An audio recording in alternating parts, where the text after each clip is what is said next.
célula que tiene el potencial de desarrollar un individuo completo.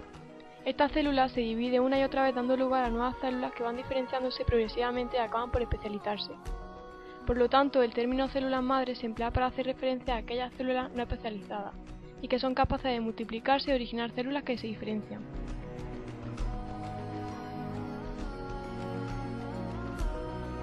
Hay diversos tipos: las totipotentes, que son células capaces de originar un individuo completo; las pluripotentes, que mantienen la capacidad de originar todo y cada uno de los tipos celulares que lo forman; y por último los multipotentes, que incluso en adultos existen algunas células que conservan una cierta capacidad de originar.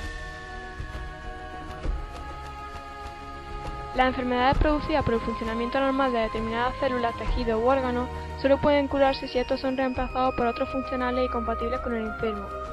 La medicina regenerativa es una nueva rama biomédica que tiene por objeto fabricar un tejido u órgano funcional que reemplace al afectado. Las células madre que al menos teóricamente podrían utilizarse son las células madre embrionarias procedentes de embriones tempranos, las células madre adultas que se encuentran en todos los tejidos humanos aunque no en la misma cantidad, y por último las células pluripotentes e inducidas, que estas están en fase de investigación pero constituyen la esperanza más reciente. Es frecuente que un hombre y una mujer que desean tener hijos no puedan concebirlos por causas de infertilidad. Por ello se emplean técnicas de reproducción asistida, que son fundamentalmente inseminación artificial, que es el método más sencillo y más antiguo y consiste en introducir de forma artificial los espermatozoides, previamente obtenidos del hombre, en el interior de las vías genitales femeninas. Se utiliza cuando el índice de espermatozoides es bajo, estos carecen de suficiente movilidad, o si las vías femeninas no poseen las condiciones propicias para el desplazamiento de los espermatozoides.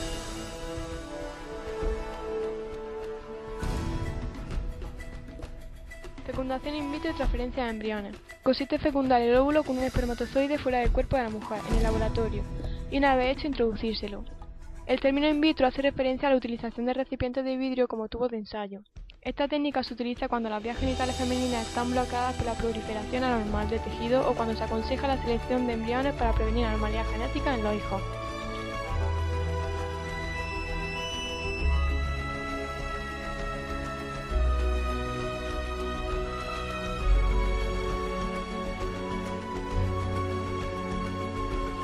La técnica se desarrolla en las siguientes etapas.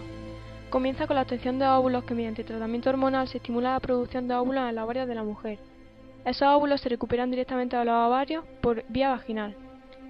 Seguidamente los óvulos extraídos son fecundados por los espermatozoides, previamente obtenidos del varón en un tubo de ensayo en el laboratorio, y se dejan desarrollar in vitro durante unos días. Por último, el embrión se introduce en el útero de la mujer.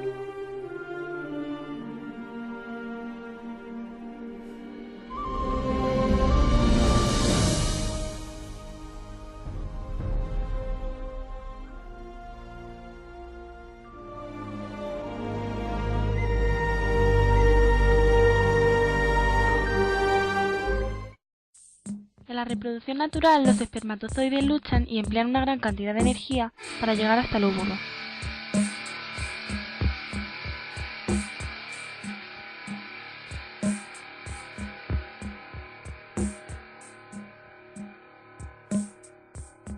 Solo uno es capaz de atravesar la membrana del óvulo, el cual produce una cubierta muy resistente para evitar la penetración del segundo espermatozoide. A partir de ese momento se inicia el desarrollo embrionario, en el que el cigoto, formado por una única célula, sigue desplazándose por la trompa en su camino hacia el útero y comienza a dividirse.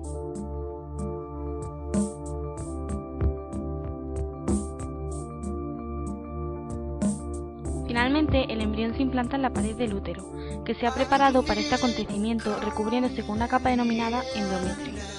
Una vez implantado, el embrión continúa creciendo y desarrollándose, empezando por el sistema nervioso, y a partir de los 2 meses ya es denominado feto.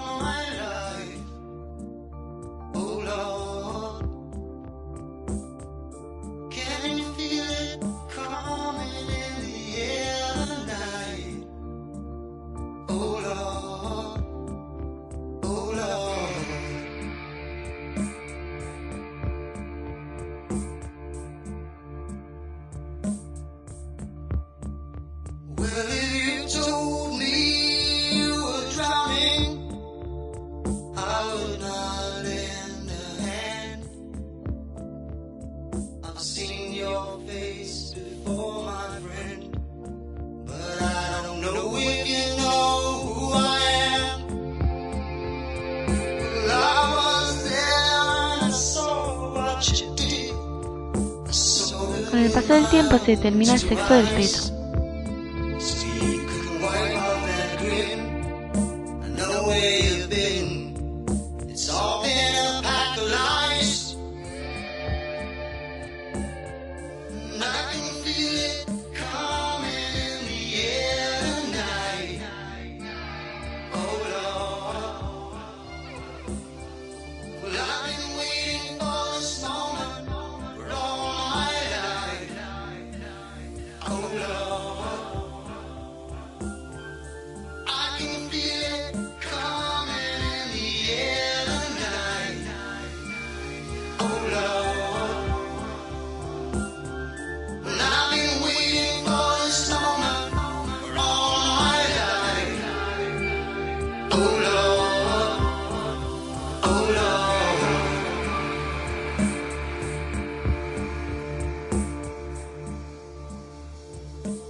En el lenguaje científico, el término clonación se utiliza para indicar el proceso mediante el cual se obtiene una copia idéntica, o clon, desde el punto de vista genético.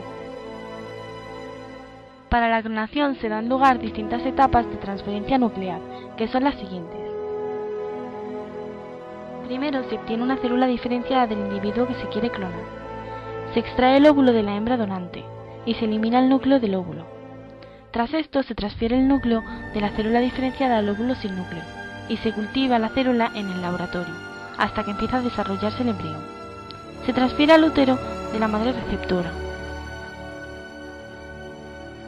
Por último, tras el periodo de gestación, nace un nuevo individuo, que es el clon del que aportó el núcleo, es decir, la información genética. La primera vez que se obtuvo un clon a partir de células de un animal adulto fue en 1996. Como resultado nació la oveja Dolly, el primer mamífero clónico de la historia. Desde entonces se han clonado otros mamíferos, como ovejas, vacas y cerdos. Las posibles aplicaciones de la clonación están relacionadas con la agricultura y la ganadería, la investigación para disponer de animales de laboratorio, la ecología para recuperar especies que estén en peligro de extinción, y la medicina. Estas vacas son un claro ejemplo de la clonación para la ganadería. Trasplantar es sustituir un órgano enfermo y que pone en peligro la vida de una persona por otro que funciona adecuadamente. Además, constituye actualmente una técnica médica muy desarrollada que logra magníficos resultados en los receptores. Sirve en muchos casos para salvarles la vida, para mejorar su calidad de vida o para ambas cosas, pero necesita obligatoriamente donantes. El donante suele ser una persona en situación de muerte cerebral o muerte encefálica, es decir, una persona que ha fallecido, su cerebro ha dejado de funcionar, pero los latidos de su corazón se mantienen de forma artificial. Para que una persona se considere un posible donante es suficiente con que en vida haya transmitido a los familiares más directos la decisión de que tras la muerte sus órganos sirvan para salvar o mejorar la vida de otros. En algunos tipos de trasplante el donante puede ser una persona viva. Así ocurre en los casos de un órgano no imprescindible. Sin embargo, los trasplantes presentan tres grandes problemas. El rechazo inmunológico. Nuestro sistema inmunitario tiene la capacidad de distinguir lo propio del extraño. Si los glóbulos blancos detectan algo extraño, inmediatamente intentan destruirlo. Para evitar o minimizar el rechazo se utilizan potentes fármacos denominados inmunosupresores, que reducen de manera drástica la capacidad de respuesta del sistema inmunitario. Otro problema es la escasez de órganos disponibles. España es el país con mayor índice de donantes. Aún así, alrededor de 5.000 enfermos aguardan en la lista de espera, y entre un 10 y 15% de esos pacientes mueren antes de recibir el trasplante. Por último, la imposibilidad técnica de obtener determinados órganos y tejidos. Algunos órganos, como el cerebro y en general el tejido nervioso, es imposible obtenerlos y trasplantarlos. Hoy por hoy no es posible disponer de células nerviosas que puedan curar esas excepciones, como el Parkinson, el Alzheimer o la pérdida de movilidad.